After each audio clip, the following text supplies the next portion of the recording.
ছোট থাকতেই বাবাকে হারান। এ অবস্থায় বেঁচে থাকার জন্য গৃহকর্মীর কাজ শুরু করেন মা। অল্প বয়সেই শুরু হয় বেঁচে থাকার লড়াই। যেন নুন আনতেই পান্তা ফুরায় অবস্থা। অন্যের বাড়ির বেঁচে যাওয়া ভাত রুটির অপেক্ষায় থাকতে হতো। তবে বেঁচে থাকার সেই সংগ্রাম একটা সময় শেষ হয়।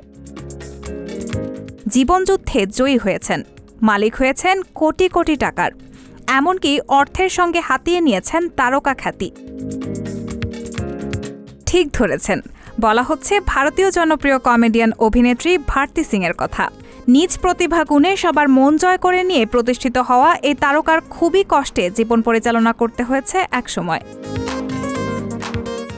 ভারতীয় সংবাদ মাধ্যমের প্রতিবেদন অনুযায়ী ভারতী সিং বর্তমানে 25 থেকে 30 কোটি টাকার সম্পত্তির মালিক। নিজের বাড়ি গাড়ি রয়েছে, আর স্বামী হর্ষ লিম্বাচিয়া ও ছেলে গোলাকে নিয়ে সুখে শান্তিতে সংসার চলছে তার। বলিউড ইন্ডাস্ট্রির পরিচিত মুখ হলেও নিজের সংগ্রাম এবং অতীত অধ্যায় বলতে কখনো পিছপা হন না। এক সাক্ষাৎকারে তিনি বলেছিলেন, এমনটাও দেখেছি অনেকেই অর্ধেক আপেল খাওয়ার পর বাকিটুকু ডাস্টবিনে ফেলে দিচ্ছে। তখন মনে হতো সেই আপেলটুকু বের করে খেয়ে নেই, আমরা এতটাই গরিব ছিলাম। তিনি আরও বলেছিলেন, কখনো কখনো উৎসব আসলে আমার মন আরও খারাপ হতো। পাড়ার অন্য সব ছেলেমেয়েরা বাজি ফুটাতো, আর আমরা সেখানে গিয়ে হাততালি দিতাম, যাতে সবাই মনে করে ওই বাজিটা আমার, আমি জ্বালিয়েছি।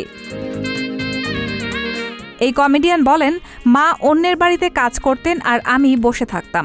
মা টয়লেট পরিষ্কার করতেন, এরপর কাজের বাড়ি থেকে বেঁচে যাওয়া রুটি সবজি দিত মাকে, আর সেই বাসি রুটি ছিল আমাদের কাছে টাটকা খাবার।